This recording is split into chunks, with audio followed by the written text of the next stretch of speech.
Exam देने गए थे नीट का?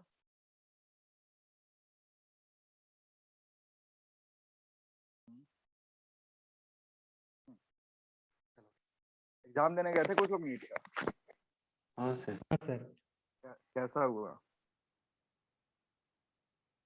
अच्छा नहीं सर। कैसा? फिजिक्स के बारे में बताओ, कैसा लगा फिजिक्स का क्वेश्चन? फिजिक्स का क्वेश्चन ठीक था, बट पूरा सिलेबस अभी ये कर रहे हैं ना, पूरा सिलेबस मैंने जब 10 11 12 में करे थे वो बहुत भूल गए थे। मतलब देखो, फिजिक्स का क्वेश्चन जहां तक मैं देख पा रहा था है तो इजी। मतलब अगर तुमको 45 प्रॉब्लम करना है, 50 सवाल आजकल दिया जाता है, हाँ ठीक है? सर, उसमें 50 50 में से ग्रुप बी। हाँ, 50 में से 30 ऐसा सवाल था ना जिसको सॉल्व करने के लिए बस 30 सेकंड लगता। हाँ सर, क्वेश्चन तो सब इजी ही था, बट बहुत फॉर्मूला भूल गए थे, इसलिए नहीं अ, नहीं यार, इस बार तो हाँ, क्या बोल रहे 30 सेकंड लगता है। हो? एक 30 ऐसे क्वेश्चन थे जिसको सॉल्व करने के लिए बस तुमको 30 सेकंड लगता। कुछ कुछ क्वेश्चन तो डायरेक्ट ऑप्शन से भी हो जा रहे थे। अगर मतलब ऑप्शन से करना होता तो बेसिकली कंसेप्ट बहुत जरूरी होता है। तो कुछ कुछ ऐसे प्रॉब्लम थे जो कहाँ से हो जाते थे, ऑप्शन से भी हो जाते। और बाकी के जो 15 सवाल बचे हैं ना, बाकी के जो 15 सवाल बचते हैं तुमको, मे बी वो 1.5 मिनट तक टाइम ले सकते थे, ठीक है? लेकिन बाकी जो 30 क्वेश्चन थे वो कितने देर में होते हैं? 30 सेकंड में हो जाते हैं, ठीक है? अब वो दिक्कत ये है ना कि इस बार क्या है कि थोड़ा सा पेपर लेंदी लगेगा बच्चों को, क्योंकि क्या कर रहा है, सारे सेक्शन में 5 5 10 10 इंक्रीज कर दिया। जैसे फिजिक्स में 5 इंक्रीज कर दिया, केमिस्ट्री में 5 इंक्रीज कर दिया, और बायोलॉजी में कितना 10 इंक्रीज किया या 5 इंक्रीज किया? 10 सर, जुअलोजी में 5 और बोटानी में 5। हाँ, 10 उधर कर दिया। तो होता क्या है कि बच्चों का इस बार जो बच्चे एग्जाम दिए होंगे उनका सबसे बड़ा प्रॉब्लम होगा कि फिजिक्स में जाते जाते उनको टाइम नहीं बचा होगा इस बार के बच्चों का। क्योंकि हुआ क्या होगा कि वो लोग पहले 180 क्वेश्चन उसमें पढ़ते थे, बायो में, लेकिन इस बार कितना पढ़ना होगा? 190। नहीं करा होगा तो भी रीड तो करना ही होता है। 190 क्वेश्चन तुमने रीड करा होगा। वैसे ही अगर बात करें केमिस्ट्री की, तो केमिस्ट्री में पहले रीड करना था कितना? 45। अभी रीड करा होगा कितना? 50। 50। तो मान लो अगर एक एक मिनट भी इधर इधर लगता है ना, तो 10 मिनट इधर बढ़ गया और 10 मिनट इधर बढ़ गया, बस रीड करने का। सॉरी, 5 मिनट इधर बढ़ गया, तो 15 मिनट ये गया। लेकिन बच्चे रीड करके छोड़ते नहीं है, रीड करके ट्राई करते हैं, और फिर सर नहीं तो होता है तब। प्रोसीड्योर सर इतना लेंदी है, हर बार 3 4 5 साइन ही करना है, फोटो हाँ, चिपकाना है। बीच बीच में आ रहा है, बोल रहा है ये साइन करो, यहाँ पर अंगूठा का लगाओ, यहाँ पर फोटो हाँ, लगाओ। वो बीच में वो सारी चीजें नहीं होनी चाहिए। पहले जो 15 मिनट स्टार्टिंग से पहले ये सब नहीं करता है क्या आजकल? नहीं नहीं, बीच में सर, डिस्टर्ब दो बीच करता बीच है बजे क्या? तक में 2 बजे पहले एक में सिग्नेचर क्वेश्चन होता पेपर है, देता है। जब पेपर देता है, और लास्ट में सिग्नेचर होता है, मास मिडिल में थंब इम्प्रेशन लेता है। ये कौन सा यार अजीब कर दिया है ये सब चीज। जैसे हमारे टाइम में क्या होता था कि पेपर देने से पहले बाकी सारा जो भी प्रोसीजर है करा लेता था। बीच में एक चीज होता था, थोड़ा सा साइन करने वाला, और वो थंब वंब का लोचा कुछ नहीं था, ठीक है? बीच में एक बार आता था, ऐसे वो पेपर घुमा देता था, बच्चे खुद ब खुद साइन करके दे देते, तो साइन करने में ज्यादा डिस्टर्बेंस नहीं लगता। अब थंब में इम्प्रेशन, बाकी सारी चीजों में दिक्कत होता होगा, वो थोड़ा सा यहाँ sir paper concentration. Answer sheet में, ओएमआर शीट में भी वो जो कोड है, रोल है और कोड है, वो भरना है। अगर अटेंडेंस शीट पे भी वो रोल कोड दोनों भरना है। वो उसमें बहुत टाइम जाता था वो बबल फिलअप करने में। तो वो पहले नहीं भराता है क्या? नहीं मतलब सर, एग्जाम स्टार्ट होने नहीं, के बाद भरता है। अरे ये तो गलत है यार, ये पता ना कौन सा। अब ये कौन ऊपर बैठ के ऐसे मैनेज कर रहा है कि ऐसे सारी चीजें होनी चाहिए? फिर पेमेंट्स में गड़बड़। ऐसा नहीं होता है सर, वो डायरेक्ट साइन इन करो और डायरेक्ट भरना शुरू करो, उसमें कोई दिक्कत नहीं है। हाँ, जेई मेंस तो ऑनलाइन हो गया ना, तो ज्यादा दिक्कत नहीं होगा। लेकिन अगर ऐसे कर रहा है तो बीच में बच्चों का सच में 10 मिनट बर्बाद हो जाएगा। अब पता नहीं ऊपर कौन इतना लॉजिकल इंसान बैठा हुआ है जो। क्वेश्चन तो बड़ा क्वेश्चन तो बढ़ा दिया, बट टाइम तो सेम रह दिया। वो क्वेश्चन बढ़ाने का सर कोई तरीका है? वो कुछ मिसिंग तो बहुत ज्यादा हो जाएगा वो क्वेश्चन बढ़ाने के लिए। हाँ हाँ हाँ, वो होता है। थोड़ा धीरे धीरे एडजस्ट, कोई भी अगर नया चेंज होता है ना तो उसको एडजस्ट करने में टाइम लगता है। कोई नहीं, इस बार जिनका वो होगा, बढ़िया प्रिपरेशन होगा, वो भी थोड़ा सा सफर करे होंगे इन सारी चीजों को लेकर के, तो उससे परेशानी होना। चलो देखो, हम थोड़ा चेक कर लेते हैं कि हमने जितना पढ़ा है उसमें से कितने सवाल आए हुए हैं, ठीक है? तो तुमने देखा होगा कि जो यूनिट एंड डायमेंशन है उससे दो प्रॉब्लम है। वो से यूनिट दो एंड तो डायमेंशन से ठीक था। हाँ दोनों आसान था। एक प्रॉब्लम मैंने बोला था कि तुमको हाइपोथेटिकल सिस्टम देता है, उससे सवाल पूछता है, जैसे दे भी दिया कि force, acceleration and time are chosen to be fundamental physical quantities. यहाँ पे क्या है, फोर्स और एक्सीलरेशन टाइम को हमने फंडामेंटल चूज किया। इस पे हमने एक प्रॉब्लम करा था, मैंने बताया था कि क्वेश्चन में दे सकता है कभी तुमसे कोई हाइपोथेटिकल फंडामेंटल फिजिकल क्वांटिटीज बना करके, और उस पे प्रॉब्लम पूछेगा तुमसे तो पूछ लिया इस बार। ठीक है, एनर्जी का पूछा है कि एनर्जी का बताओ। नेक्स्ट क्या था, एक और प्रॉब्लम था जिसमें E/G का पूछ रहा था तुमसे। ठीक है, ई एनर्जी है और जी ग्रेविटेशनल कांस्टेंट है, ये भी किससे था, तुम्हारा यूनिट एंड डायमेंशन से था। ये दोनों प्रॉब्लम इजी थे, 8 नंबर यहाँ आराम से मिल जाते अगर कोई सिली मिस्टेक ना करे तो। ठीक है, उसके बाद क्या है, दो क्वेश्चन तुमको पूछा है वेक्टर से। दो क्वेश्चन अगर देखोगे तो कहाँ से पूछा है, वेक्टर से पूछा है। अब बहुत सारे बच्चे, मतलब मेरे से जिनसे बात हुई है ना, वो बच्चे इस क्वेश्चन पे, इस दो क्वेश्चन पे टाइम वेस्ट कर रहे हैं। कुछ कुछ बोल रहे थे कि सर जो क्वेश्चन था ये वेक्टर वाला, उस पे हमने टाइम वेस्ट करा है, क्योंकि एक क्वेश्चन था जिसमें 4 ऑप्शन दिया था और बोल रहा था which of the following is correct for E and B. अगर तुमको ध्यान से दिया होगा तो ये इलेक्ट्रोमैग्नेटिज्म का क्वेश्चन था, इलेक्ट्रोमैग्नेटिक वेव का क्वेश्चन था, जिसमें ई एंड बी चूज करना था 4 ऑप्शन से। ठीक है, हाँ सर। याद आ रहा है, जो दिया है हाँ उसको सर। याद आ रहा होगा कि एक क्वेश्चन था इलेक्ट्रोमैग्नेटिक वेव से, जिसमें 4 ऑप्शन था, चूज करना था कौन सा, ई और बी है। देखो ये है इलेक्ट्रोमैग्नेटिक का क्वेश्चन, लेकिन मैं इसको वेक्टर का क्वेश्चन मानता हूँ। क्यों? क्योंकि देखो अगर किसी को पता है कि ई एंड बी में एंगल कितने का होता है, ई एंड 90 बी में डिग्री। कितने का एंगल, 90 90 डिग्री। डिग्री का एंगल होता है। तुमको मैंने बताया था कि अगर ई एंड बी में 90 डिग्री का एंगल हो तो उसका डॉट प्रोडक्ट निकालोगे तो कितना होगा, जीरो। जीरो होगा। जीरो। तो बी वेक्टर दिया हुआ है तो उसका जीरो होगा। तो करना क्या है, 4 जो ऑप्शन दिया है ना, उसको चेक करने में तुमको 30 सेकंड से भी कम लगेगा। 4 जो ऑप्शन दिया हुआ है वो इतने आसान आसान ऑप्शन है कि उसको चेक करने में तुमको 30 सेकंड से भी कम लगेगा अगर तुम आंसर टिक कर दोगे। सर वो बहुत कर सारे दिया। बच्चे हाँ बहुत सारे बच्चे बोल रहे हैं मेरे को कि सर इसमें टाइम वेस्ट हुआ, हम लोग नहीं कर पाया। तो टाइम वेस्ट क्यों हुआ वो मुझे नहीं समझ में आ रहा है। ठीक है, तो ये एक वेक्टर का प्रॉब्लम था। एक और वेक्टर का प्रॉब्लम था, मैं देख ले रहा हूँ। हाँ, एक वेक्टर का प्रॉब्लम था जिसमें क्या दिया हुआ था तुमको, एफ इज इक्वल टू, समझ लो एफ वेक्टर दिया हुआ था q into v cross B. ठीक है, ये जो 12th में तुम पढ़ोगे, force acting on a charge moving with velocity v in a magnetic field. ठीक है, ये क्वेश्चन है तुम्हारे किसका, जब जाओगे आगे पढ़ोगे इलेक्ट्रोमैग्नेटिज्म उसका। लेकिन उस अगेन मैं इसको क्या मानता हूँ, ये है क्वेश्चन वेक्टर का। ठीक है, ये क्या क्वेश्चन है, वेक्टर के क्रॉस प्रोडक्ट का है। इसमें तुमको क्या कर दिया, इसमें दो चीज दे दिया, भी और भी एंड एफ तुमको दे दिया। ठीक है, क्या दे दिया, भी एंड एफ तुमको दे दिया, और पूछ रहा है B is equal to what.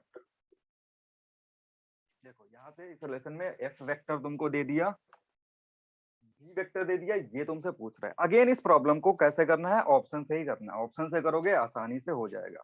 ठीक है, अब ऑप्शन से करने का मतलब है ना, अगर एफ वेक्टर का देखो, मैं लिख दे रहा हूँ, एफ वेक्टर जो है वो ऐसे दिया हुआ कि 4i cap minus 20j cap और प्लस 12k कैप। ये तुमको दिया हुआ है ऐसा कुछ, 12k कैप। और बी जो दिया हुआ है वो भी मैं बता दे रहा हूँ, 2i plus 4j plus 6k। ये इंफॉर्मेशन तुमको दिया हुआ है, तुमको पता करना है। बी और डी के 4 ऑप्शन दिए हुए हैं। तो देखो अगर कोई फॉर्मूला पे ध्यान देगा ना तो उसको क्या दिख रहा है कि जो जो भी तुम्हारा एफ है वो मिल कैसे रहा है, भी क्रॉस बी से। भी कहा दिया हुआ है यहाँ पे, बी कहा दिया हुआ है 4 ऑप्शन। अब उन चारों ऑप्शन में ना किसी एक कंपोनेंट को पकड़ लो। चारों ऑप्शन में क्या करना है, किसी एक कंपोनेंट को पकड़ लो। मैं पकड़ रहा हूँ इसको, एक्स कंपोनेंट को, कि अगर मैं क्या करूं, इन दोनों को मल्टीप्लाई करके, इसको और इसको मल्टीप्लाई करके अगर मैं ये कंपोनेंट ला ले रहा हूँ जो भी ऑप्शन दिया उससे, तो ये सॉल्व हो जाएगा। तो इसको भी अगर बाई ऑप्शन करते, तो बाई ऑप्शन करते ये भी 30 सेकेंड में आराम से हो जाता। क्योंकि तुमको पता है कि अगर आई चाहिए तुमको तो तुम्हें मल्टीप्लाई किसको करना होगा, जे इंटू के को, या फिर अगर नेगेटिव आई चाहिए तो मल्टीप्लाई करना होता है के इंटू जे को। ठीक है, ये दोनों चाहिए तो हमें किसका मल्टीप्लिकेशन चाहिए, जेके और केजे का, इसी दोनों का मल्टीप्लिकेशन चाहिए। तो इसमें करना क्या था ना, 4 जो ऑप्शन दिया था उसमें आई को छोड़ करके क्या करना था, जो चीज बच रहा था ना उसको भी से मल्टीप्लाई करना था। आई वाले टर्म को छोड़ करके, जैसे मैं एक ऑप्शन लिख दे रहा हूँ और उस ऑप्शन से मैं ट्राई करने की कोशिश कर रहा हूँ। एक बार मैं ऑप्शन चेक कर लूँ। देखो एक ऑप्शन दिया था, पहला ऑप्शन दिया हुआ है 8i minus 8j minus 6k। ठीक है, ये तुम्हारा एक ऑप्शन है। मैं वेरीफाई कर रहा हूँ कि क्या इसको मल्टीप्लाई कर रहा हूँ मैं भी से, तो क्या ये आएगा कि नहीं। तो वही मैं बोल रहा हूँ, सारे कंपोनेंट चेक नहीं करने हैं। कितने कंपोनेंट चेक करने हैं, बस ये कंपोनेंट। ठीक है, ये कंपोनेंट चेक करो, उससे आंसर दिख जाएगा तुमको। तो देखो अगर ये कंपोनेंट चेक करना है ना, तो तुम्हें इसको और इसको मल्टीप्लाई करना है। सारी बात समझ में। तो क्या करना है, 4 भी पहले है तो 4 6 और इधर लिखना था 8 और -6। इसको मल्टीप्लाई करने का तरीका तुम जानते हो कैसे करते हैं, क्रॉस मल्टीप्लिकेशन करते हैं और फर्स्ट डायगोनल को पहले करते हैं। तो अगर इसको मल्टीप्लाई करोगे तो कितना होगा, -24। इसको मल्टीप्लाई करोगे तो कितना होगा, माइनस ऑफ 48। इसको सॉल्व करोगे तो this will give 24i cap. ये कितना आएगा, 24i आएगा। यहाँ पे कितना हुआ है, 4 दिया हुआ है। सारी बात समझ में, समझ पा रहे हो क्या कर रहा हूँ, हाँ हाँ सर। सर। कैसे कर रहा हूँ इसको। नॉर्मल मेथड से नहीं, कभी भी देखो सुनो, कभी भी तुमको अगर क्रॉस प्रोडक्ट का क्वेश्चन मिले ना, कभी उसको नॉर्मल मेथड से मत करना, क्योंकि नॉर्मल मेथड से करोगे वो ज्यादा टाइम लेगा। क्योंकि तुम्हारे पास 4 ऑप्शन है, उसमें किसी भी एक कंपोनेंट को पिक कर लो, किसी एक कंपोनेंट को पिक कर लो, बाकी वेरीफाई जाएगा आराम से। ये तुम्हारा एक ऑप्शन हुआ, 24 नहीं आया, इसका मतलब गलत। अब इस मल्टीप्लिकेशन में सोचो तुमको कितना टाइम लगेगा। अगर ये प्रोसेस कर रहे हो तो ये मल्टीप्लिकेशन करने में तुमको कितना टाइम लगेगा, 10 सेकंड या 10 सेकंड से ज्यादा लगेगा किसी को। नॉर्मल चीज है, 10th तक तो सबने मैथ पढ़ा है ना, मल्टीप्लिकेशन डिवीजन बाकी सारी चीजें। तो इसको मल्टीप्लाई करके ऐसे लिख रहा, दिख गया कि ये 24 दे रहा है जबकि यहाँ पे 4 है, तो ये ऑप्शन गलत है। अगले वाले पे जंप कर जाएंगे, अगले वाले को भी सिंप्लीफाई करने में 10 सेकंड लगेगा। तो अगर नेक्स्ट ऑप्शन करेक्ट है तो तुम्हारा काम बन गया, नहीं करेक्ट है तो नेक्स्ट वाले पे मूव कर दो, उसको सॉल्व करने में टाइम लगा फिर से 10 सेकंड। अब तुमने उसको कर लिया, वो भी इनकरेक्ट है ना, तो अब चौथा को वेरीफाई करने की जरूरत नहीं है, सीधे टिक कर दो। ठीक है ना। तो कैसे भी करोगे इस सवाल में 30 सेकंड से कम ही टाइम लगेगा। अब तुम्हें ट्रिक आना चाहिए, ट्रिक पता रहना चाहिए, तभी जाकर कर पाओगे। नहीं तो इसमें कुछ कुछ ऐसे बच्चे हैं जो इस सवाल को सॉल्व करने के लिए 5-5 मिनट तक टाइम वेस्ट करें। तो मैंने पहले तुमको ही बोला, बताया हुआ ये चीज कि जो क्वेश्चन है ना, जो 5 मिनट ले रहा है उसको सॉल्व करने का कोई ना कोई ऐसा तरीका होगा एग्जामिनर के पास, या जो क्वेश्चन पेपर सेट कर रहा है उसके पास, तभी वो सवाल दिया हुआ है। ठीक है, अगर नहीं होता तो वो सवाल नहीं देता, क्योंकि कोई नहीं चाहेगा कि बच्चे किसी प्रॉब्लम के लिए नीट के पेपर में किसी सवाल को 5 मिनट दे। अगर नहीं ऐसा कोई मेथड होगा तो नहीं देंगे। और कभी कभी क्या होता है, बहुत सारे प्रॉब्लम अगर 30-35 सेकंड में हो रहे हैं, 30 सेकंड 35 सेकंड में हो रहा है, तो एक आध प्रॉब्लम ऐसा देता है जो 2 मिनट 3 मिनट का टाइम ले, लेकिन उसको जंप करना होता है। ठीक है, अभी से तुम्हारा प्रैक्टिस क्या होगा, मतलब जो भी नेक्स्ट साल के लिए तैयारी कर रहा है ना, उसका वही मेन होता है। कंपिटिटिव एग्जाम देने का मेन मेथड वही होता है कि तुम क्वेश्चन को क्या करना सीखो, पढ़ के उसको छोड़ना सीखो। जैसे ही तुमको लगे ना कि ये सवाल अगर मैं पढ़ रहा हूँ और ये टाइम टेकिंग हो सकता है जितना मैंने पढ़ा हुआ है, जितना एक साल पढ़ोगे तो तुमको पता चल जाएगा ना कौन सा प्रॉब्लम तुम कितना देर में कर रहे हो। तो वही प्रॉब्लम को पढ़ के छोड़ना सीखो, क्योंकि अगर एक प्रॉब्लम में आदमी फंस जाता है ना तो बाकी का छूट जाता है। क्योंकि 2-3 बच्चों से मैंने बात करा, उन्होंने बोला कि सर मैंने सॉल्व करा है 28 प्रॉब्लम, किसी ने बोल रहा है करा है मैंने 26 प्रॉब्लम, किसी ने बोल रहा है कि मैंने करा है समथिंग 29 समथिंग, इस तरीके का। ठीक है, तो ये देखो 28 26 29 अगर करते हो और इसमें से भी अगर 5-6 गलत होगा तो अप्रोक्सीमेटली जो तुम्हारा मार्क्स है वो 80 to 90 के बीच में रहेगा। ठीक है, अगर इतने कर रहे हो तो कितना होगा, 80 to 90 के बीच में रहेगा। अब 28 26 29 क्यों करा है ना, क्योंकि इस 28 के पहले कुछ ऐसा एक आध सवाल मिल गया होगा जो तुम्हारा टाइम खा गया होगा, और अगर उसको छोड़ देते तो ये मे बी 28 जंप करके 35 तक जा सकता था। तो इस 28 और 35 में बहुत ज्यादा डिफरेंस है। ठीक है, ये 35 तुमको रैंक दिला सकता है, और ये एक वो जो रैंक है, उस रैंक और ना रैंक के बीच में तुम्हारा जो डिफरेंस है वो है एक क्वेश्चन का। क्योंकि इस एक क्वेश्चन को अगर तुमने 5 मिनट दे दिया, ये आगे का कितना क्वेश्चन खा जाएगा, मे बी 5 क्वेश्चन खा सकता है 1 मिनट टाइम लेने वाले। तो ये सब सीखना है, ये सब प्रैक्टिस से आता है। उसके लिए थोड़ा माइंड को डेवलप करना होता है कि क्वेश्चन को लीव करने का आदत है। बहुत सारे बच्चे होता है ना, उनको लगता है कि मैं क्वेश्चन छोड़ रहा हूँ, घाटे का काम है। नहीं, कुछ कुछ ऐसे क्वेश्चन होते हैं अगर जिनको तुम छोड़ोगे तो तुम्हारे लिए फायदे होंगे। ठीक है, उसी को बोलते हैं टाइम मैनेजमेंट। टाइम मैनेजमेंट करना सीख जाओगे, कोई भी कम्पिटेटिव एग्जाम है आराम से क्लियर हो जाएगा, क्योंकि क्वेश्चन टफ नहीं होते हैं, बच्चे टाइम नहीं दे पाते हैं। जिसने टाइम दे दिया वो कर लेता है, वो रैंक ला देता है। तो मेन जो तुम्हारा सबसे पहला जो फोकस होना चाहिए ना, सबसे पहला जो फोकस होना चाहिए, सिलेबस मान लो तुमने पढ़ लिया, उसके बाद पहला काम होता है टाइम मैनेजमेंट सीखना। टाइम मैनेजमेंट सीखो, काम बन जाएगा। क्योंकि ऐसा कुछ नहीं है कि जो मैं क्लास में तुमको पढ़ाऊं और उससे अलग हट के आ जाए। जो भी टीचर, भले बायोलॉजी हो, केमिस्ट्री हो, फिजिक्स हो, कोई सब्जेक्ट पढ़ रहे हो ना, तो ऐसा नहीं होगा कि तुम पढ़ लिए और वो चीज आया ही नहीं एग्जाम में, या एग्जाम में कुछ अलग आ गया। कुछ अलग नहीं आता, सारी चीजें पुरानी वाली ही रिपीट होती है। क्वेश्चन ऐसा नहीं है कि सिलेबस दे दिया तो उस सिलेबस से हट के कुछ सवाल ले जाए। एक आध सवाल होता है, कभी कभी वो भर देते हैं, एक आध सवाल कभी कभी दे देते हैं, तो उस एक आध सवाल को छोड़ दोगे तो ऐसा नहीं कि रैंक तुम्हारा ये हो गया। उसी एक सवाल को बच्चे पकड़ लेते हैं, सर ये तो सिलेबस के बाहर था, वो तो सिलेबस के, अरे उसको छोड़ दो, एक सवाल को छोड़ दो। तुमको 720 में 720 थोड़े लाना है, रैंक लाना है, कॉलेज चाहिए। ठीक है, प्रोजेक्टाइल का एक सवाल था, ये बढ़िया सवाल था। जो प्रोजेक्टाइल का सवाल था, इसमें दो चीजें कंबाइन कर दिया था। अगर तुमको याद होगा, जिसने भी पेपर दिया उसको अगर क्वेश्चन, पहले तो ये बताओ प्रोजेक्टाइल का क्वेश्चन था कि नहीं, जिससे पेपर दिया उसने दिखा था तुमको प्रोजेक्टाइल का क्वेश्चन? हाँ सर। था ना? कह रहा था एक बॉडी है, सर्कुलर मूव कर रहा है और टाइम पीरियड कितना ले रहा है, टी ले रहा है। आर्टिकल था जो क्या कर रहा था, सर्कल पे अगर चल रहा है तो कितना टाइम ले रहा है, टी टाइम ले रहा है। तो अगर इसको हम फेंकते हैं कहाँ से, इसको फेंकते हैं प्रोजेक्टाइल मोशन में, मतलब प्रोजेक्ट करते हैं, तो फिर थीटा कितने थीटा से फेंके ताकि इसका जो रेंज हो वो 4 टाइम्स ऑफ इसका रेडियस हो। इस तरीके का सवाल था। पहले क्या कर रहा था, एक पार्टिकल क्या कर रहा है, यूनिफॉर्म सर्कुलर मोशन में। यूनिफॉर्म सर्कुलर मोशन कहने का मतलब होता है स्पीड कांस्टेंट। तो अगर स्पीड कांस्टेंट है, इसी पार्टिकल को हम उठा करते, इस पार्टिकल को उठाने का मतलब है कि हम उसी इनिशियल स्पीड से फेंकेंगे। तो इसी पार्टिकल को उठा करके हमने कहा फेंका, प्रोजेक्टाइल मोशन में फेंका। तो क्या हो रहा है कि इसका जो रेडियस है उसका 4 टाइम्स इसका रेंज आ रहा है। तो तुम्हें निकालना था कितना थीटा पे फेंके, थीटा के लिए से निकालना था।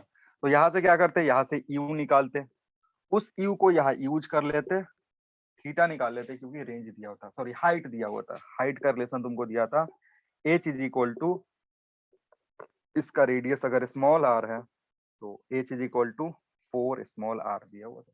बस यही करना था। ठीक है, और एक चीज और, हाँ एक सवाल और था जो मैंने बताया था तुमको।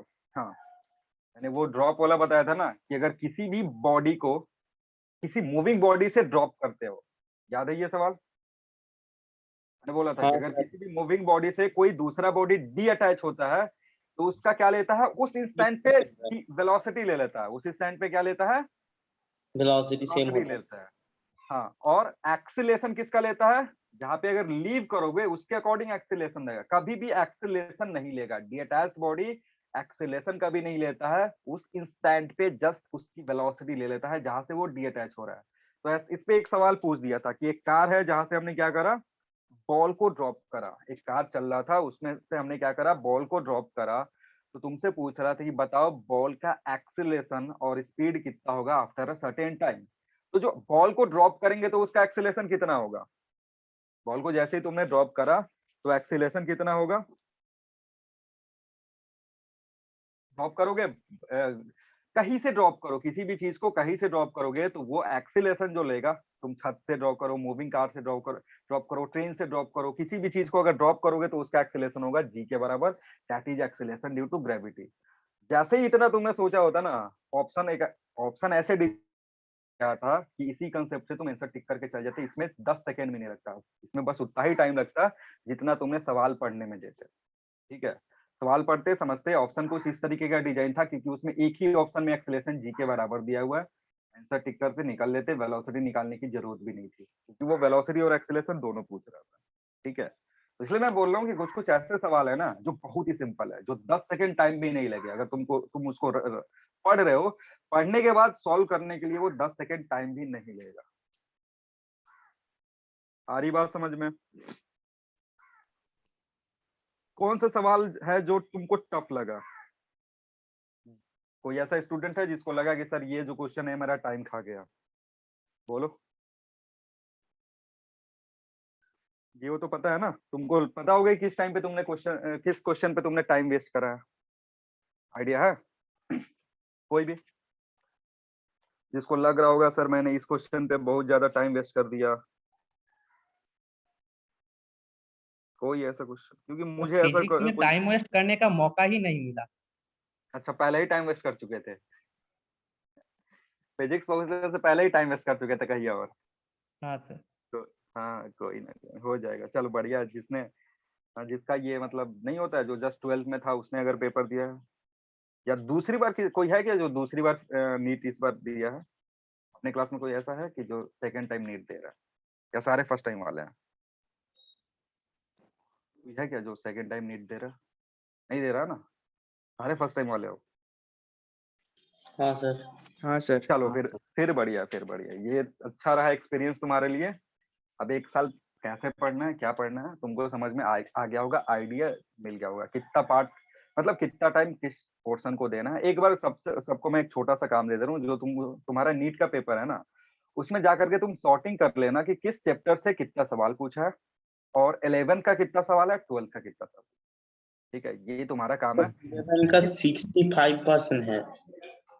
11 का 65% है। हाँ, तो वो परसेंटेज नहीं, मैं कह रहा हूँ उसको चैप्टर वाइज काउंट कर लेना कि किस चैप्टर से कितना प्रॉब्लम पूछा हुआ है, और लास्ट के 2-3 साल है ना उससे कंपेयर करना थोड़ा सा। ठीक है, ये तुम्हारा एक तरीके का होमवर्क है, मतलब सिलेबस से हट के, कि इस साल का जो भी क्वेश्चन है उसमें क्या करना, चैप्टर जैसे यूनिट एंड डायमेंशन से कितना पूछ रहा, कितना पूछा है, ठीक है, या फिर 1D से कितना पूछा है, एनएलएम से कितना पूछा है, ये सारे क्वेश्चन तुम क्या कर लोगे, लिख लोगे नंबर। ठीक है, और लिखने के बाद क्या करोगे, जस्ट इसको कंपेयर कर लोगे कि पिछला साल कितना क्वेश्चन पूछा था 1D से, कितना क्वेश्चन पूछा था एनएलएम से, इस तरीके का थोड़ा कंपेयर कर लेना, क्योंकि उसी के मेथड पे, उसी के बेसिस पे तुम डिसाइड करोगे किस चैप्टर को कितना टाइम देना है। जैसे एनएलएम से लास्ट 3 ईयर में 2-2, 3-3 सवाल पूछ रहा है, तो इसको ज्यादा टाइम देने का जरूरत नहीं है, वेस्ट कर रहे हो टाइम। बस इतना, इसमें इतना ही पढ़ो ताकि कंसेप्ट क्लियर है, सॉल्व कर लो, 10-12 सवाल करो, काम बन जाए तुम्हारा। तो ये एक तरीके से, जैसे सब कोई डायलॉग देता है ना कि हमें हार्ड वर्क की जरूरत नहीं है, स्मार्ट वर्क की जरूरत है, तो वो उसका एक मेथड है ये स्मार्ट वर्क करने का, कि किस चैप्टर को कितना टाइम देना है। क्योंकि अगर तुम्हें नहीं पता रहेगा कि कौन सा चैप्टर इंपॉर्टेंट है, तो फिर तुम ऐसे ही आंख बंद करके पढ़ते हैं बच्चे, एक छोटा सा बेकार भी टॉपिक होगा ना उसको दे देंगे 5 दिन, 10 दिन, 1 सप्ताह टाइम वेस्ट करेंगे। वैसे नहीं करना, सॉर्टिंग कर लिया करो कि क्या पढ़ना है, कैसे पढ़ना है। क्लियर है? चलो, बाकी सारी चीजें बताते रहेंगे, जो भी तुम्हारा डाउट होगा आगे। नीट का एग्जाम हुआ इसलिए सोचे थोड़ा सा बता दें। एग्जाम हॉल में बहुत सारे डिप्रेशन आ जाएगा क्वेश्चन और नहीं देख ऐसे, कर। अरे नहीं नहीं नहीं, ऐसे देखो, ऐसा कुछ नहीं होता है डिप्रेशन ऑपरेशन, क्योंकि अगर एक बार एग्जाम हॉल में बैठ गया हो ना, तो फिर तुम्हारे हाथ में कुछ है नहीं, तुम्हारे हाथ में क्या है, बस पेपर सॉल्व कर सकते हो। अब ऐसा थोड़े कि एग्जाम हॉल में बैठ के सोचेंगे कि काश पढ़ लेते तो हो जाता, पढ़ लेते तो, वो नहीं कर सकते हो, क्योंकि वो टाइम खत्म हो गया। अभी तुमको क्या है, कॉन्सेंट्रेट करके पेपर सॉल्व करना है। ठीक है, जितना भी हो, क्योंकि तुम, सबको पता होता है कि उसने कितना पढ़ाई किया है और वो कितना पेपर कर सकता है। तो अगर तुमने पढ़ा हुआ है, एग्जाम हॉल में बैठे हो, तो फिर मेन काम होता है डिप्रेशन ना आने दे, क्योंकि पढ़ने वाले बच्चे जो ना वो ज्यादा एंग्जियस होते हैं कि क्या होगा क्या होगा। अरे पढ़े हो ना तो अच्छा ही होगा, और जो नहीं पढ़ा है वो तो कुछ कर भी नहीं सकता है, क्योंकि उसके हाथ में क्या है, सवाल देखेगा और 10-15 मिनट सॉल्व करने के बाद वो टिक करना शुरू कर देता है कि हाँ इसका ये होगा, इसका वो होगा, कोई मंत्र उंतर पढ़ेगा और रिटर्न ट्रायल करके आ जाएगा कुछ ना कुछ। जो ज्यादा परेशानी होती है जो बच्चे पढ़ के जाते हैं, क्योंकि वो डिप्रेशन में होते हैं कि क्या करेंगे, कैसे करेंगे। तो अगर पढ़ के गया हो ना, तो डिप्रेशन काहे का, पढ़े थे हो तुम, हो जाएगा। कोशिश करो, और थोड़ा सा एडजस्ट होने में टाइम लगता है। जैसे एग्जाम में बैठ रहे हो ना, तो 15-20 मिनट एग्जाम के माहौल में घुसने में टाइम लगता है। ये नीट वाला थोड़ा डिस्टर्ब कर रहा है, वो बीच बीच में करा के उससे कंसंट्रेशन टूटता है। लेकिन कोशिश, वो पहले से अगर अब तुमको पता चल गया ना कि नीट वाला परेशान करेगा 10 मिनट, जिसने पेपर दे दिया उसको तो पता चल गया कि नीट वाला 10 मिनट परेशान कर रहा है बीच में, तो पहले ही से माइंड मेकअप करके जाओ कि हम एग्जाम दे रहे हैं, नीट वाले आएंगे बीच में 10 मिनट परेशान करेंगे या 5 मिनट परेशान करेंगे, थंब इम्प्रेशन दिलवाएंगे, ये दिलवाएंगे, वो दिलवाएंगे। तो थोड़ा सा दिमाग के किसी कोना में रखो कि ये चीज होने वाला है, तो फिर डिप्रेशन नहीं फील होगा। या डिस्टर्ब नहीं होगे, ठीक है ना। डिप्रेशन क्या होता है? डिप्रेशन क्या होता है बताओ? फालतू में डर जाते हो सब। आप तो सर संदीप महेश्वरी हो गए। नहीं नहीं नहीं, वो अरे उसकी कहानियां सुनोगे तो फिर तो आग का दरिया पार कर जाओगे। चलो तुम्हारा जो ये चैप्टर है आज लास्ट ही होने वाला। जो क्लास मिस करा है वो देख चुका है ना सब चीज यूट्यूब पे। हाँ हाँ सर। सर। क्लासेस तुम लोगों ने मिस करा है सब देख लेना। कोई डाउट है उधर से? सब कुछ क्लियर है? अगर कोई डाउट है तो बता दो, सॉल्व मतलब समझा देंगे। नहीं डाउट है तो आगे बढ़ेंगे। आसान ही टॉपिक था, लास्ट क्लास में जो पढ़ाए हैं वो बहुत ही आसान टॉपिक था, उसमें कोई दिक्कत नहीं होनी चाहिए। आगे बढ़े। चलो एक थोड़ा सा और कंसेप्ट आता है, कंसेप्चुअल क्वेश्चन है। पूछता है कभी हमसे रीडिंग ऑफ स्प्रिंग बैलेंस, ठीक है। कभी कभी सवाल में दे देता है कि ये स्प्रिंग बैलेंस लगा हुआ है, इस स्प्रिंग बैलेंस में बताओ कितने का रीडिंग होगा। तो तुम्हारा जो टॉपिक रहेगा वो रहेगा रीडिंग ऑफ स्प्रिंग बैलेंस।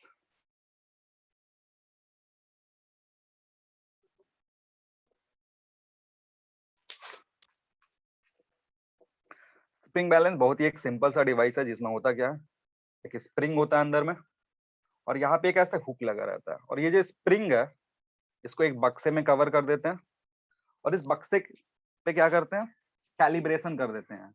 और उस स्प्रिंग से बाहर क्या करते हैं, एक छोटा सा निडल निकाल करके रख देते हैं ताकि वो ऊपर नीचे अगर स्प्रिंग में एलोंगेशन कंप्रेशन हो तो वो रीडिंग कर सके, वो ऊपर नीचे डिस्प्लेस हो सके, ठीक है। ये सिंपल सा एक डिवाइस है। आप समझना यहाँ होता क्या है। किसी चीज को यहाँ से हैंग करोगे, किसी मास को यहाँ से हैंग करोगे, मान लो एक मास को मैंने यहाँ हैंग करा ऐसे, ठीक है। तो क्या होगा, जो स्केल होगा वो मूव करेगा। स्केल पहले कहाँ रीड कर हाँ रहा था, सर। जीरो पे रीड कर रहा था। स्केल पहले क्या था, जीरो पे रीड कर रहा था। जैसे इसको हैंग करोगे तो क्या यहाँ पे इसका डिस्प्लेसमेंट होगा और वो रीडिंग देने लगेगा, ठीक है ना।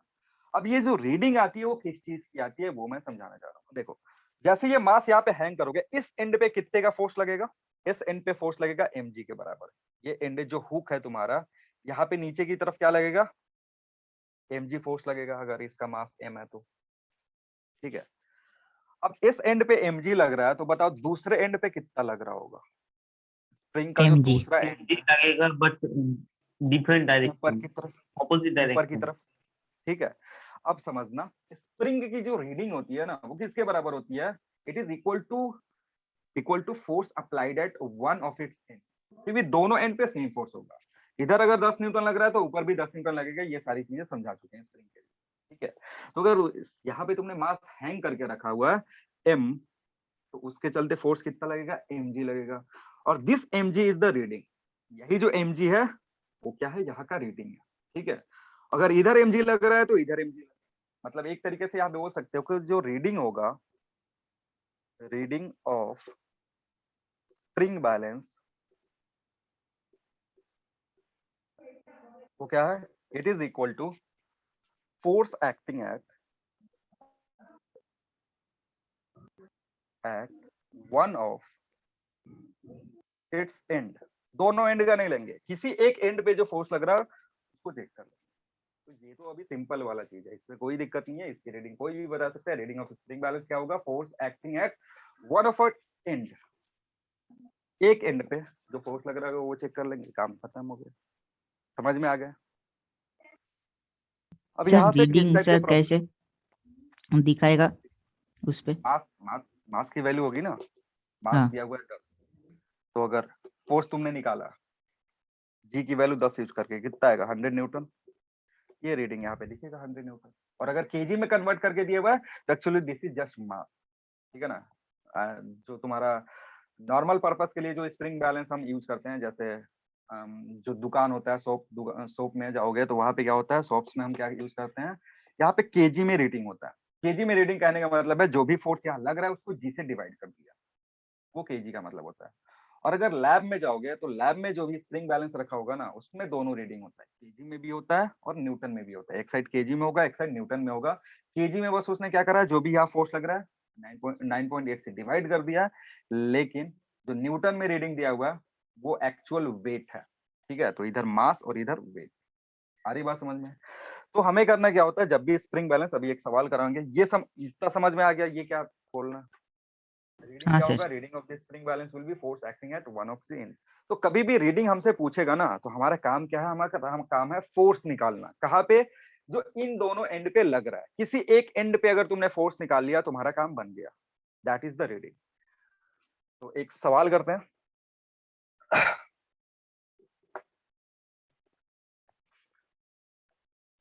पूछ रहा find reading of given spring balance. जो गिवन स्प्रिंग बैलेंस है, ये तुम्हारा स्प्रिंग बैलेंस है,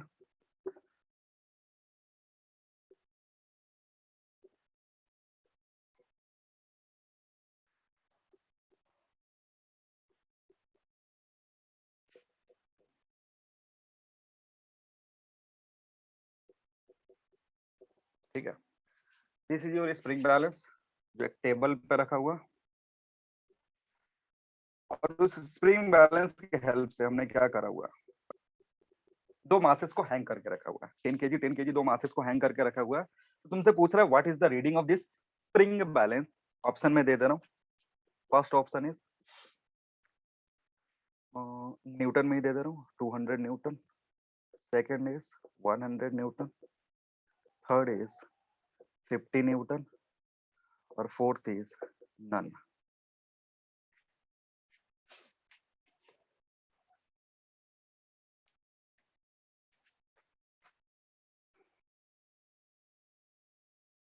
इधर 10 kg का मास हैंग किया हुआ है, इधर 10 kg का मास हैंग किया। पूछ रहा है इसमें जो रीडिंग आएगा वो कितने का होगा। विल इट बी 200 न्यूटन और 100 न्यूटन और 50 न्यूटन और नन, इसमें से कोई नहीं।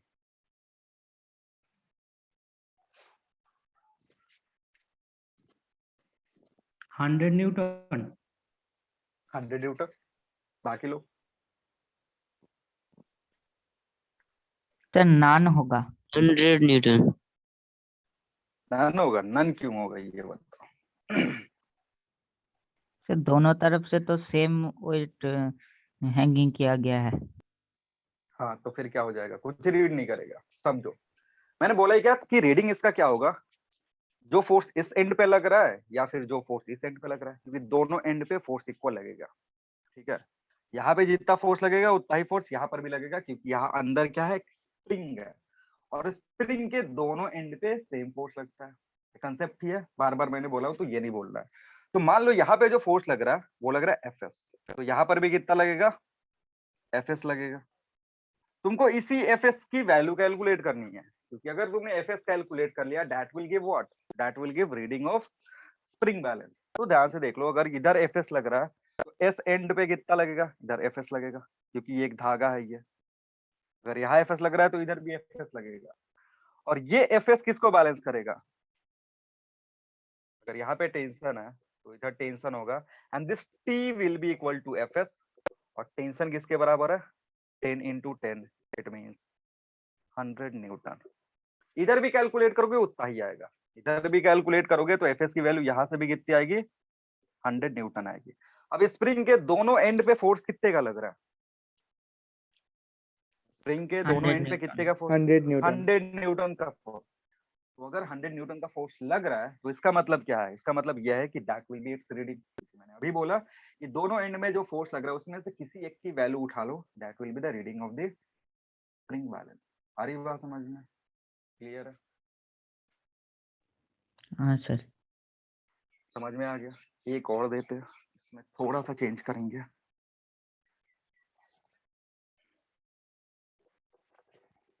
लिख लो क्वेश्चन, वही लिख लो कि find the reading of spring balance, reading of spring balance.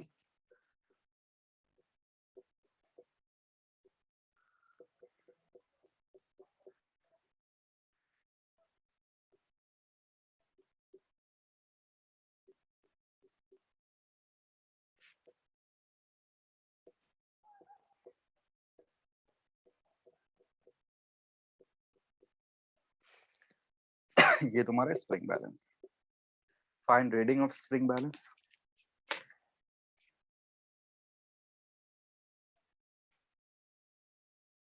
अगर इस तरीके का स्प्रिंग बैलेंस दे दिया तो फिर रीडिंग कितना होगा?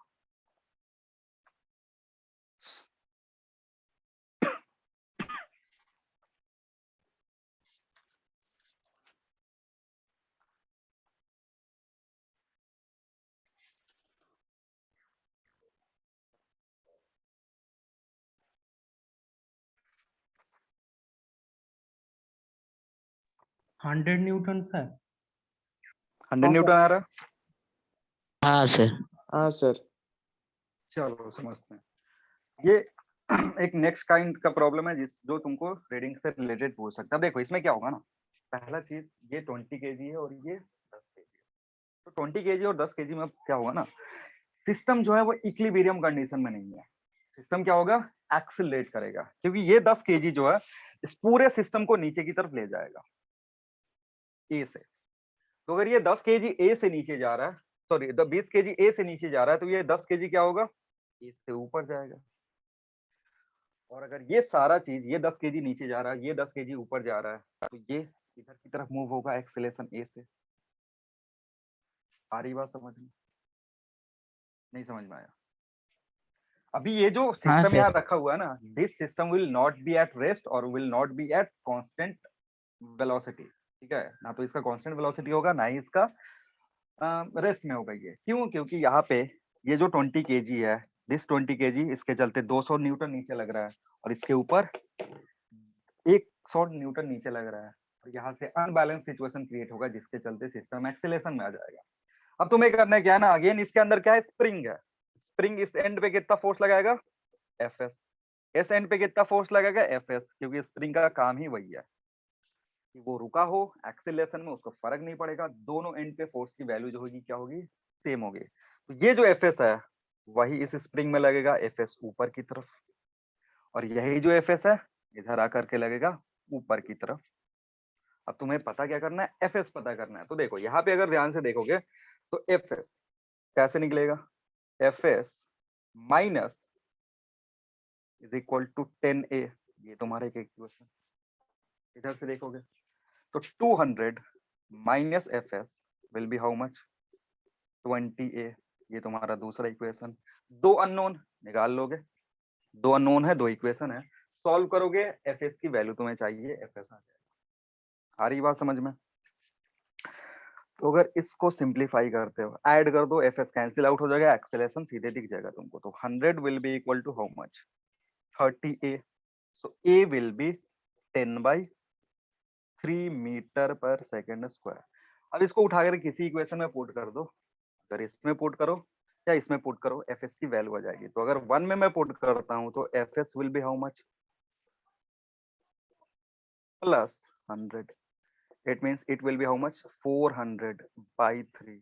यानी जो रीडिंग होगा इसका स्प्रिंग बैलेंस है, it will B how much, ना तो ये 100 होगा ना तो ये 20 होगा, it will B how much, 400/3 Newton. नहीं समझ में आया? आधे लोग चकरा गए कि क्या ही चल रहा है। हाँ सर आगे। नहीं सर, आ गया समझ में आ समझ गया? में। आ गया ना समझ में?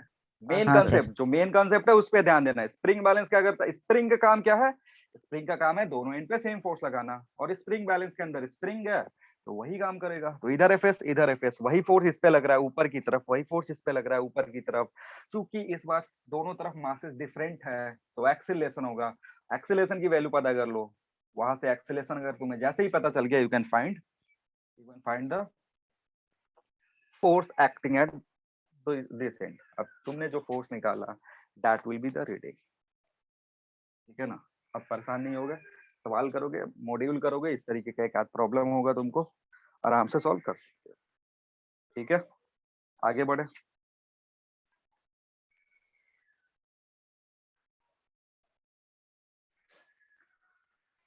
हटा दे इसको।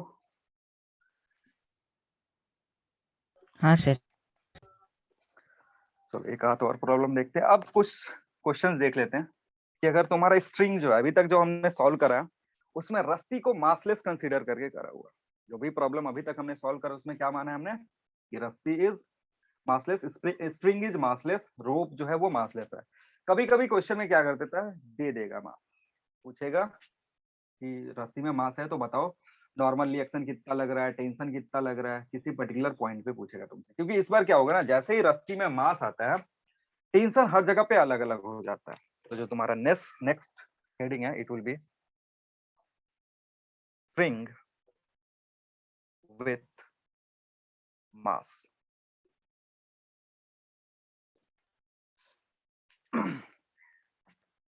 रस्सी को भी क्या कंसीडर करके चलना है, ये ऐसी रस्सी है हमारे पास जिसमें मास है, ठीक है। तो अगर रस्सी में मास है तो इससे किस तरीके के चेंजेस आ सकते हैं वो समझते हैं। जैसे एक सवाल है, लिखना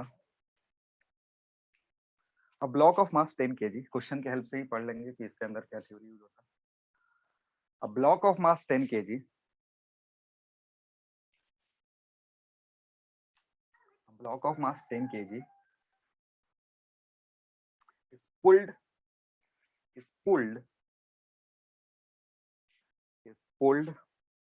with the help of a rope,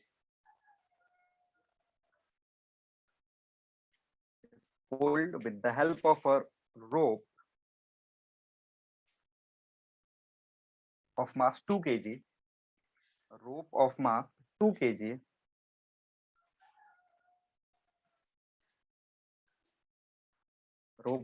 kg by applying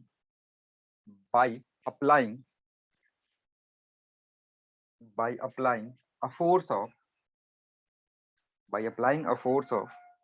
120 Newton, as shown in the figure,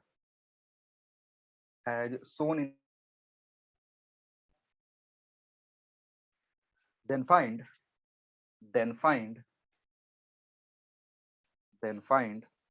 number 1 acceleration of the block,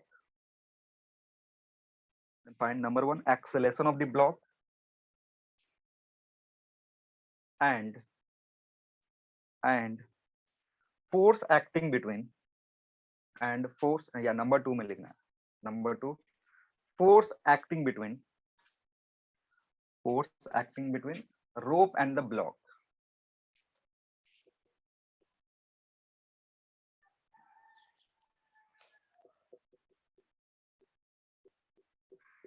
This is your block जिसका मास कितना है 10 kg है, and it is pulled by a rope. लेकिन इस बार जो रोप है उसके पास क्या है, मास है, इट हैज सम मास, और यहाँ पे एक फोर्स जिसकी वैल्यू कितनी है 120 न्यूटन कुत्ते से खींच रहा है। लेकिन इस बार रस्सी में क्या आ गया, मास आ गया। तो तुम्हें क्या पूछ रहा है कि सिस्टम का एक्सीलरेशन कितना होगा या ब्लॉक का एक्सीलरेशन कितना होगा, और साथ ही साथ जो रस्सी है और जो ब्लॉक है उसमें फोर्स कितने का लग रहा है।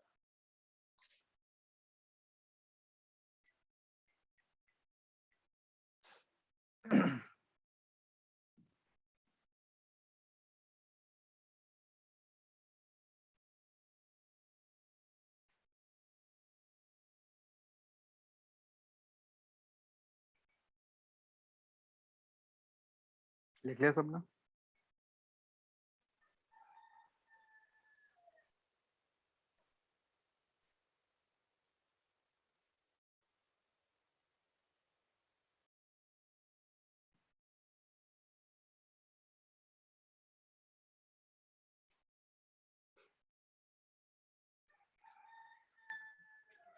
चलो समझते हैं।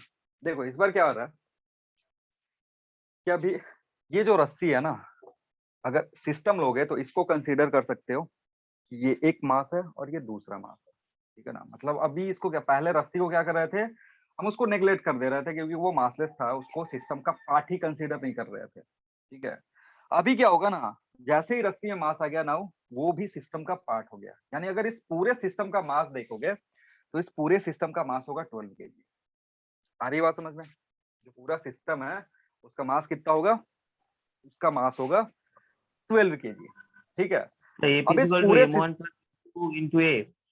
हाँ, जो तुम्हारा एक्सिल जो भी फोर्स है तुम्हारा वो इतना फोर्स लग रहा है। अगर इसको एक साथ कंसीडर करोगे, अगर इस पूरे सिस्टम को मैं एक साथ कंसीडर करूं क्योंकि जब भी रस्सी में मास आ जाता है ना, तो हम उसको एक रॉड की तरह कंसीडर कर सकते हैं। रस्सी में जैसे ही मास आया, तुम उसको क्या कंसीडर करोगे? एक फ्लेक्सिबल रॉड की तरह कंसीडर कर सकते हो। मतलब ये जो रस्सी है, this is what it can be considered as a rod. Rod क्या है? इससे कनेक्टेड है, ठीक है ना। और उस रॉड का मास कितना है? 2 kg है। तो अब इस पूरे सिस्टम को एक साथ कंसीडर करोगे तो इसमें फोर्स कितना लग रहा है? 120 न्यूटन, जिसके चलते ये एक्सेलेरेट करेगा। तो एफ तुम्हें पता है किसके बराबर होता है? Summation of mass into acceleration. Force कितना दिया हुआ है? 120 न्यूटन। मास जो होगा वो होगा 12 into A. So A will be how much? 10 metre पर सेकेंड स्क्वायर। तो अगर ध्यान से देखोगे तो ये रस्सी जितने से एक्सलेट हो रहा है उतना ही से ब्लॉक एक्सलेट होगा, क्योंकि दोनों कनेक्टेड है। दोनों कनेक्टेड है, तो जिसका जितना एक्सेलेरेशन इसका उतना ही एक्सेलेरेशन इसका। इसका मतलब 10 मीटर पर सेकेंड इज सिस्टम का एक्सेलेरेशन, या फिर इस ब्लॉक का एक्सेलेरेशन, या फिर इस रस्सी का एक्सेलेरेशन। क्लियर है? हमारी बात समझ में? बोलो, किसी कोई दिक्कत हो तो जल्दी बोलो। है कोई दिक्कत नहीं सर नहीं। एक्सेलेरेशन में? नहीं। अब तुमसे क्या पूछ रहा है कि जो यहाँ पे ये दोनों कांटेक्ट में है, ठीक है ना, उस कांटेक्ट पे कितना फोर्स है। मतलब ये जो रस्सी जो है ये इस ब्लॉक पे कितना फोर्स लगाएगा, क्योंकि this 150 now this 150 will not act on 10 kg block directly, क्योंकि इस बार रस्सी में क्या आ गया? रस्सी में तुम्हारा मास आ गया, और रस्सी में जैसे ही मास आता है हर पॉइंट पे टेंशन अलग होने लगता है। अगर यहाँ का टेंशन T1 कंसीडर करोगे, यहाँ का टेंशन T2 कंसीडर करोगे, यहाँ का टेंशन T3 कंसीडर करोगे, सबकी वैल्यू अब अलग अलग होगी। ठीक है, सबकी वैल्यू क्या होगी? अलग अलग होगी, क्योंकि इस बार रस्सी में मास आ गया, और रस्सी में जैसे ही मास आ जाता है टेंशन हर जगह अलग अलग लेते हैं। तो अगर यहाँ टेंशन T1, यहाँ टेंशन T2, यहाँ टेंशन T3, तो इस पॉइंट पे भी जो वैल्यू होगा फोर्स का दैट विल बी डिफरेंट, जो हमें कैलकुलेट करना है। अब ये 120 न्यूटन नहीं होगा, क्योंकि रस्सी में मास है। वो कैसे निकालेंगे? अगेन, जब तुमने इसको रॉड मान लिया है तो क्या करो, मान लो कि इस रॉड के चलते यहाँ पे एक फोर्स लग रहा है F1, और अगर दूसरा पोर्शन बनाओगे तो ये तुम्हारा रॉड था। तो अगर ये रॉड इसको F1 से खींच रहा है, तो ये इसको कितने से खींचेगा? ये भी इधर इसको F1 से खींचेगा, but there was external force F acting on the rope also. तो अब इसको ब्रेक कर लिए। ब्रेक करोगे जिस पॉइंट पे, समझो जिस पॉइंट पे, ऐसे केस में जिस पॉइंट पे तुमसे फोर्स पूछ रहा है ना, वहां पे काटना होता है। वहां पे काटोगे, यहाँ काटोगे, ये अलग, ये अलग। तो इस पॉइंट पे F1, तो इधर भी F1 लगेगा, बट इन अपोजिट डायरेक्शन। तो F1 की वैल्यू तुम्हें कैलकुलेट करनी है, because F1 is a force which is acting on the block by the rope. Clear है? बोलो। अब ये निकालना है, F1 निकालना बहुत ही सिंपल है। इधर से निकाल लो या इधर से निकाल लो, क्योंकि तुमने एक्सीलरेशन कैलकुलेट कर लिया। ये एक्सीलरेट कर रहा है A से, जिसकी वैल्यू कितनी थी? 10।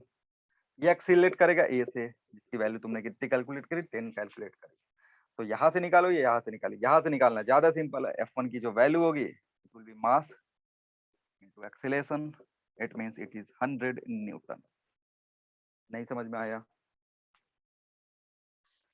बोलो, किसी कोई दिक्कत? नहीं सर। हटा दे इसको। नहीं सर। एक और करेंगे, लिखना।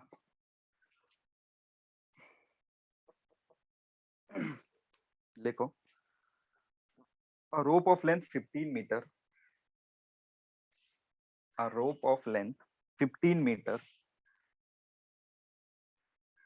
15 meter and linear density, rope of length 15 meter and linear density 2 kg per meter,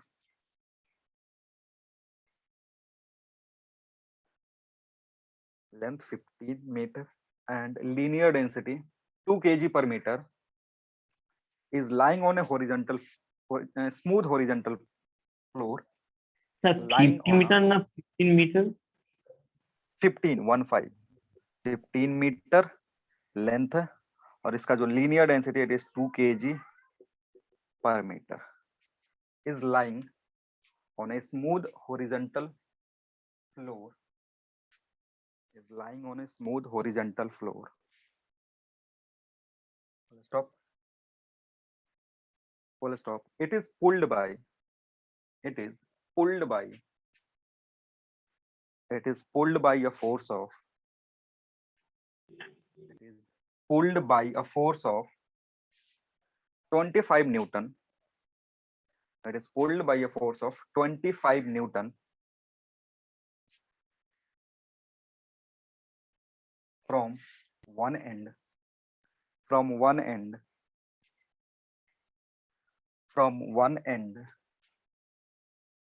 then find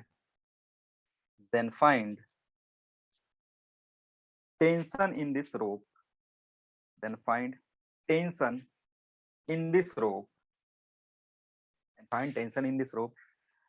at a distance 7 meter,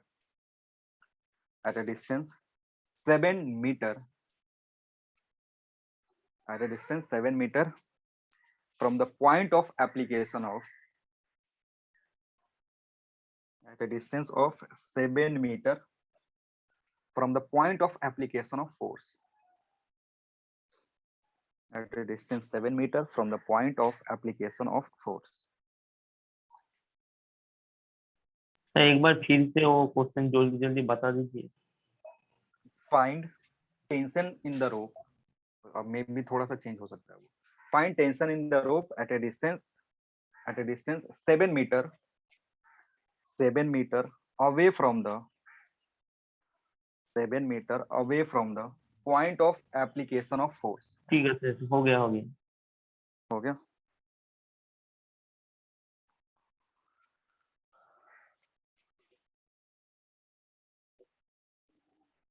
रस्सी है, हॉरिजॉन्टल फ्लोर पे रखा हुआ है। Sir 20/3 Newton. 20/3, चलो एक बच्चे का आंसर आ गया 20/3। फोर्स कितना दिया हुआ बताना एक बार। कितना? 25 न्यूटन। 25 न्यूटन। इसका लेंथ दिया हुआ तुमको 15 मीटर। ठीक है, मास की जगह लीनियर डेंसिटी दे दिया है, दैट इज लेमडा तुमको दे दिया 2 मीटर, सॉरी अलग अलग आ रहा है सबका, 2 kg/मीटर। चलो एक का 20, एक का 40/3, बाकी लोगों के लिए वेट करेंगे।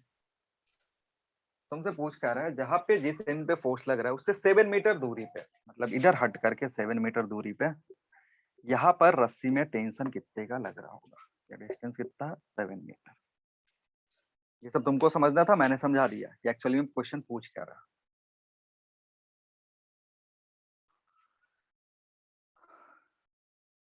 बाकी लोग भी ट्राई करेंगे, 2 ही बच्चे बस आंसर बताएं, बाकी सबको ही बताएगा। ठीक है ना, ये सिंपल प्रॉब्लम है, ये सबको 100% समझ में आना चाहिए।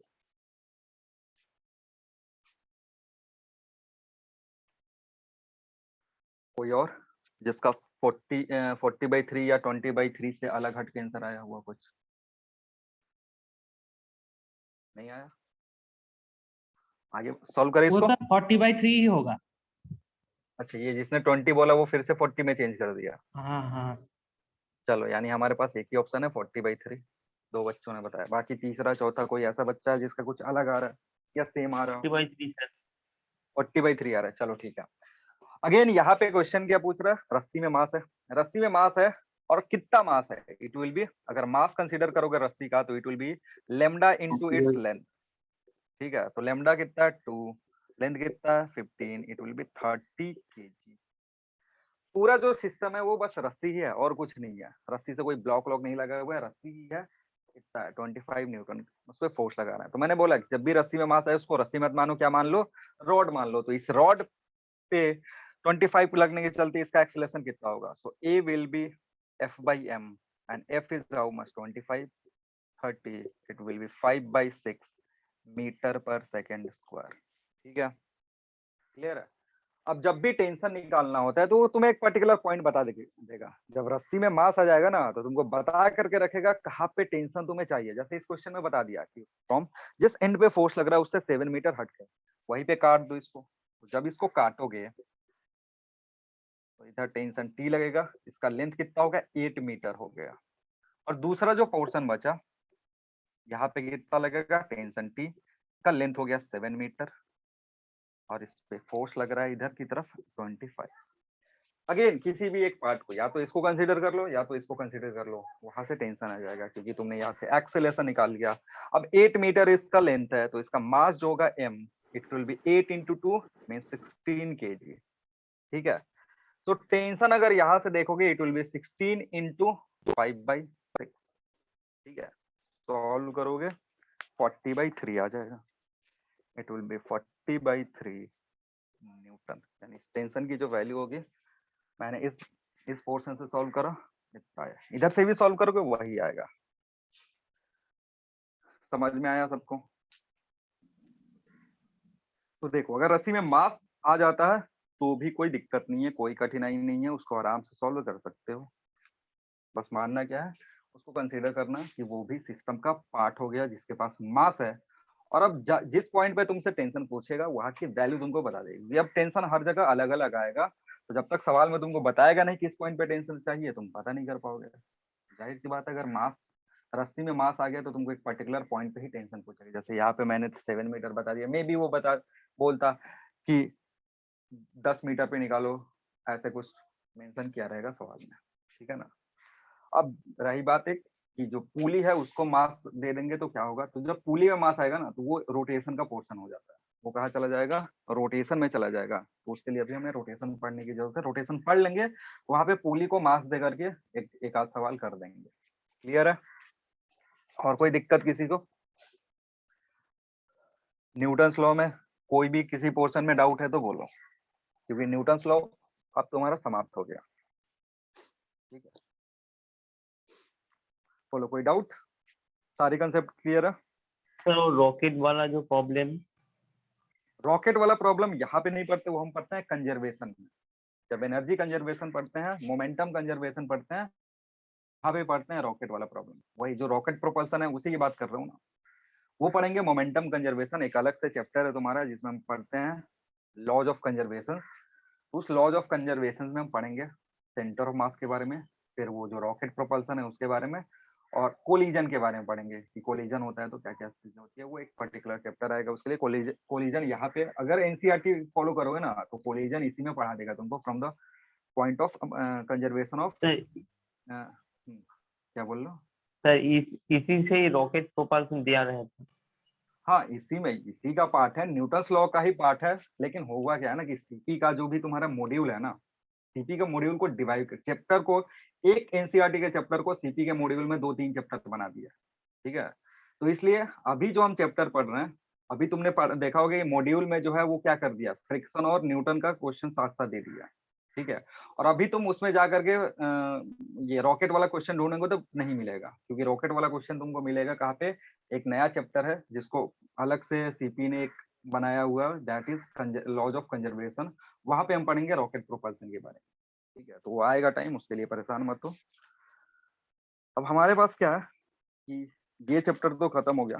नेक्स्ट जो हमारा चैप्टर है it will be laws of conservation, और लॉज ऑफ कंजर्वेशन के बाद पढ़ेंगे हम सर्कुलर मोशन। तो एक किसी बच्चे ने ग्रुप में सर्कुलर मोशन का क्वेश्चन डाला हुआ है।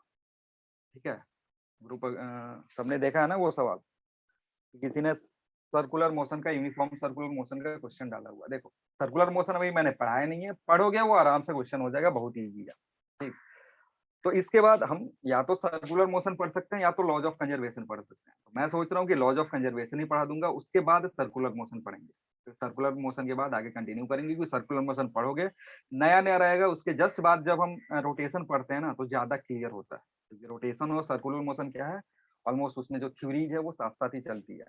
ठीक है, इसलिए अभी सर्कुलर मोशन नहीं पढ़ेंगे, रोक के रखेंगे, लॉज ऑफ कंजर्वेशन खत्म करने के बाद। क्लियर है? जिसने सवाल पूछा वो थोड़ा वेट करेगा, जो भी क्वेश्चन डाला था तुमने ग्रुप में सर्कुलर मोशन का, वो थोड़ा वेट करेगा, वो सही हो जाएगा, समझ जाओगे आराम से, तुम ही कर लोगे, मुझे करवाने की जरूरत नहीं पड़ेगी। चलो कोई डाउट हो तो पूछ लो, नहीं तो निकलते हैं आज के लिए। और कोई डाउट? सर एक बात बोलूं? हाँ बोलो बोलो। सर एक बच्चे पूरा 2 साल भर के सेल्फ स्टडी करके नीट से आकर बताए मुझे ग्रेजुएशन करने का बहुत बहुत मौका मिलता है, ये नीट में कोई मौका नहीं। क्या मिलता है? ग्रेजुएशन करने का मौका मिलता है मतलब? ग्रेजुएशन करने का पास बहुत सारे मौका मिलते बट नीट से कोई मौका नहीं। किसने बोला नीट से मौका नहीं? ऐसा किसने बोल दिया कि नीट से मौका नहीं? देखो सर अगर एक ऐसा बात है ना, ये तुमको लगता है कि तुम नहीं, ऐसा नहीं है कि यार देखो, वो पीएचडी का ग्रेजुएशन करो वो भी चलेगा, उसमें कोई दिक्कत नहीं है, लेकिन ग्रेजुएशन से होता है ना थोड़ा स्कोप कम हो जाता है जॉब करने का जो स्कोप है। फिर ग्रेजुएशन कोई कर रहा है उसको फिर जनरल कंपटीशन की तैयारी करनी होगी अलग से, उसमें भी 2 साल लगेंगे 3 साल लगेंगे, और उधर स्ट्रगल ज्यादा होता है। अभी क्या है ना कि जब ग्रेजुएशन कर लोगे तो वैसे ही थोड़ा सा माइंड स्लो काम करने लगेगा क्योंकि एज हो जाएगा। अभी क्या है ना तुम्हारा माइंड ज्यादा एक्टिव रहेगा, तो कभी ना कभी लाइफ में तुमको एक बार, अभी इंडिया का सिचुएशन ऐसा है कि अगर तुम स्टेबल जॉब पे जाना चाहते हो, स्टेबल जॉब करना चाहते हो, तो तुमको एक ना एक बार कभी ना कभी कंपटीशन का तैयारी करना ही होगा, एग्जाम देना पड़ेगा।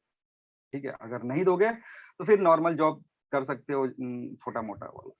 अगर तुम चाहते हो कि स्टेबल जॉब करना है, और डॉक्टर जो हो गया ना, अभी डॉक्टर का जो लेवल है वो बहुत ज्यादा हाई होता है। वैसे ही अगर तुमको लगता है कि बिना थोड़ा टेंशन लिए, थोड़ा प्रेशर लिए और बिना तैयारी किए मैं सीधे डॉक्टर बन जाऊं, तो हो नहीं सकता। कभी एक कंपेयर कर लो सीधा ग्रेजुएशन करने वाले से या डॉक्टर वाले से, ऐसा कंपेयर करके देख लो कि किसका लाइफ ज्यादा स्टेबल है, डॉक्टर का या फिर जो नॉर्मल कर रहा है वो। आ रही बात समझ में? सर आपने जीमेन बाय एआईपीएमटी दिया था? कहा दिया था? जीमेन बाय एआईपीएमटी? ये क्या होता है? जीमेन जीमेन जेई मेन बोलो ना यार, जेई मेन। हाँ जेई मेन मैंने दिया हुआ है। जेई मेन, अरे मैं बायो वाला नहीं हूँ ना, मैं मैथ्स वाला स्टूडेंट था। तो हमारे बिहार में क्या होता है ना, जो बायो लेता है उसके लिए मैथ्स ऑप्शनल हो जाता है, जो मैथ्स लेता है वो बायो ऑप्शनल हो जाता है। वो ले भी सकता है नहीं भी ले सकता है। तो मैंने बायो लिया ही नहीं था, मैंने बस मैथ लिया था, तो मैंने जेई मेन दिया हुआ था। ठीक है, नीट का पेपर मैंने नहीं दिया हुआ। शायद बंगाल में ऐसा है कि स्टूडेंट दोनों लेकर के पढ़ाई कर सकता है, तो अगर किसी का मन है तो जेई मेन भी देता और ये भी। ऐसा आपने करना सर बिहार पड़ता है आनंद कुमार से मिला है? एक साथ। हाँ, आनंद कुमार से मिले क्या यार, मैंने उनसे 2 साल पढ़ा हुआ है। बिहार बोर्ड का सिलेबस ही कुछ अलग है। हाँ, आनंद जो कुमार से आप पढ़े हो सर? 2 साल, हाँ मैंने वहीं से तैयारी करी है अपना नीट का, ये सॉरी जेई मेंस का। ओ सर कैसा है वो? कैसा है मतलब क्या? क्या पढ़ाने का तरीका? हाँ सर। अरे मस्त पढ़ाते हैं, मैथ्स पढ़ाते हैं, बहुत बढ़िया। मैंने बस उन्हीं से पढ़ा हुआ, सर तो मुझे मैथ फिजिक्स सब पढ़ाता है? नहीं बस मैथ्स पढ़ाते हैं। फिजिक्स और केमिस्ट्री के लिए अलग टीचर है। ओ 3 टीचर है, 4 टीचर है। एक वो आनंद सर को सपोर्ट करने वाले भी टीचर है जो मैथ्स पढ़ाते हैं, क्वेश्चन प्रैक्टिस करवाते हैं। और आनंद सर का काम है बस थ्योरी पर, मतलब हमारे टाइम में। अभी क्या सिचुएशन है वो बदल चुका है, क्योंकि मूवी नहीं मिलने के बाद अब अभी वो सर शायद पढ़ाना, अभी मूवी सर मिलने तो वो छोड़ दिया है शायद।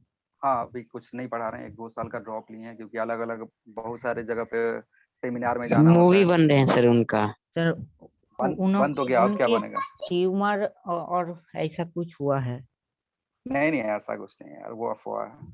पता नहीं, अब मुझे एग्जैक्ट नहीं मालूम, लेकिन मे बी उन्होंने सामने से आकर के अभी ऐसा स्टेटमेंट दिया, वो मैंने देखा नहीं कभी ऐसा। ओ सर गूगल पे पढ़ रहा था, भूल भी हो सकता है। पता नहीं मे बी उन्होंने, मतलब होता है ना जैसे आदमी बोला हुआ है और मैंने सुना है, तो मैंने उनसे डायरेक्ट नहीं सुना है, कुछ हुआ होगा। या मे बी उन्होंने कभी इंटरव्यू में बोला होगा, तो जो वो मैंने ध्यान नहीं दिया होगा, या वो इंटरव्यू मैं नहीं देखा होगा, मुझे आइडिया नहीं है ट्यूमर का। जो 2 साल जब मैं पढ़ा था उस टाइम तो ठीक ही थे, अभी का पता नहीं। भाई ट्यूमर होता तो यार क्यों बाहर बाहर घूम घूम के सेमिनार दे रहे होते, इलाज करा रहे होते। सर मुझे सर पता नहीं, गूगल पे पढ़ रहा था, फॉल्स भी हो सकता है। अच्छा कोई ना ठीक है, चलो पढ़ाई करो, मजे करो, मिलते हैं next class. Thank you everyone.